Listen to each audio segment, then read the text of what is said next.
Hello YouTube, more Blood Bowl in this Throwback Thursday this week with the Mummy Roadshow returns versus my Vangalastak Violators. And it was nothing less than the Blood Bowl League rematch against my Nemesis Undead team. At the moment I was in the lead position at the league, having 3 games, 7 points and a 15 team rating more. Well, compared to him, not for the league at all. But I was the definite underdog position this time, so the inducements brought me the services of a Bloodweiser Babe and an extra reroll. So some odd things happened during this game. The 4 kickoff rolls yielded 2 times cheering fans, both times getting me an extra reroll, and 2 high kicks. 32,000 fans attended the match, nicely split down the middle at 16,000 for each squad. The game started rather surprisingly for my opponent, as Dauntless Bob, as he's now called, helped with a guard dwarf immediately stun the mummy. Oh, how would the joy had been had that dead guy been carried off the pitch. He took his revenge nearly instantly though, as he killed one of my dwarfs in the first instance, but luckily the apothecary knew her job and changed the result to only a badly hurt. A ghoul then broke through the lines of Hasud followers and passed to a white, who then ran into and scored a 1-0 halfway the first half. The resulting kickoff saw the Bull Centaur break through, but he couldn't get just far enough before a strength 4 white and alignment stopped him, thus letting this half dribble to an end.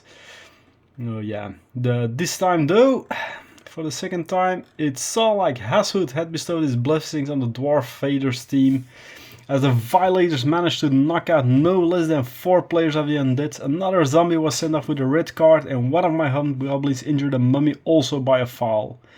But he regenerated, unfortunately. One of my hobgoblins, however, had the ball in his hands, and a box of dwarf warriors steamed over his flank, holding off and protecting the carrier.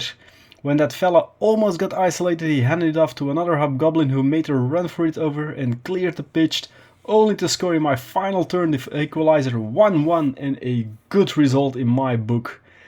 The team went on to cheer the fans while 3 brave hobgoblins stood poised to take the last moment beatings, but the Undead failed to pick up the ball. He wanted to try a quick pass for an extra easy star player point, and so the match ended. Each side had 1 casualty without serious consequences, and the only player rolling was a hobgoblin Hercules, who had scored a touchdown. Gaining a skill, I gave him strip ball, just for the sheer nastiness of that one. Both our fan factors rose, but more importantly had amassed enough gold to add a final player to the roster, as the Great Bull of Hasud, my Minotaur, now became part of the team. From now on, the winnings could go to the treasury for the just in case, but I still consider myself extremely lucky that I still haven't had to replace any players on the roster in the league so far.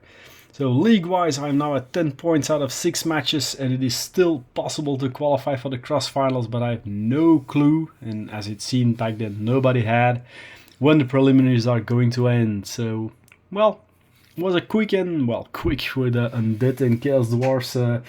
Speed is not really the biggest point there, but a fun little game against Nemesis, and thanks for listening. If you enjoyed this, like, subscribe, comment, and you'll hear me back next week for another Throwback Thursday.